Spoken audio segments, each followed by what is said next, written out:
Olá pessoal, tudo bem?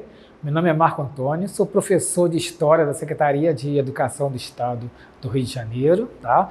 Nessa videoaula vamos discutir os conceitos de Estado moderno e de absolutismo que se relacionam e analisar a relação da monarquia absolutista com as grandes navegações do século XVI. Primeiramente, podemos observar que a formação do Estado moderno absolutista foi um dos principais acontecimentos da época moderna, que se estende até o século XVIII. Essa época é marcada pelo poder absoluto dos reis, que é incontestável.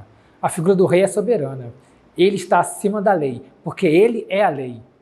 A imagem da coroa ao fundo ilustra o poder universal do rei. O Estado moderno, representado pelo rei, tem como principais características o regime absolutismo, que é o regime político de poder absoluto nas mãos dos reis, um governo centralizado, onde o poder de mando ocupa um espaço em nível universal, a unificação da moeda, o autoritarismo, a formação de um exército nacional, ultranacionalista e intervencionista em todos os setores do Estado, ou seja, a nação, que é o Estado, que é o rei. Desse modo, o absolutismo monárquico favoreceu o fortalecimento do poder e o enriquecimento dos monarcas, que contou com a parceria da nobreza, interessada nas proximidades com o rei e dos privilégios reais, podendo até frequentar e habitar confortavelmente nos palácios, e também do apoio da igreja, isenta de impostos. Em troca, o rei contava com apoio religioso, ou seja,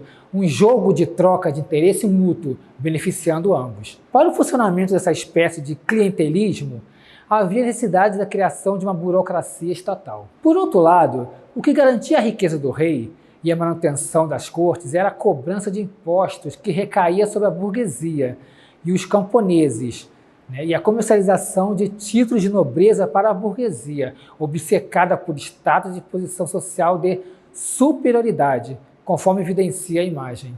Agora vou apresentar a vocês imagem de alguns principais reis absolutistas, com seu poder centralizado, justificado por Deus. Carlos I da Espanha, Henrique VIII na Inglaterra, cujo mandato subordinou a Igreja Católica sobre o Estado, fundando a Igreja Anglicana, e a Rainha Virgem Elizabeth I da Inglaterra, bastante respeitada por seus súditos. Se me permitem, não podemos deixar de apontar o rei Luís XIV da França, considerado excêntrico e esbanjador de suas riquezas, mergulhado no luxo da corte, mas não subestimamos, ele foi considerado um símbolo máximo do absolutismo das monarquias europeias. Parafraseando, ele dizia, pretensamente, o Estado sou eu.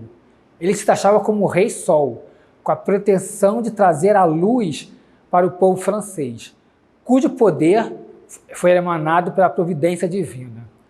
Toda sua pose custou sua cabeça na guilhotina, mas aí é outra história. Na outra imagem, apresenta o Palácio de Versalhes, que representa o símbolo máximo do absolutismo francês, onde o rei morava. Um dos palácios mais preservados e visitados por todo o mundo. Mas há outro fator que levou ao entesouramento e ampliação do poder dos reis absolutistas e o aumento da sua influência além da Europa. Foi a política expansionista além-mar, chamada de expansão marítima, com interesse comercial. Também chamado de Era das Grandes Navegações, foi um acontecimento histórico que levou o início das relações internacionais, do contato entre povos diversos e do entrelaçamento cultural através do encantamento, estranheza, cobiça e riqueza. Esse empreendimento marítimo europeu foi possível graças ao financiamento da burguesia, tipo mercantil, pela formação dos Estados Nacionais absolutistas,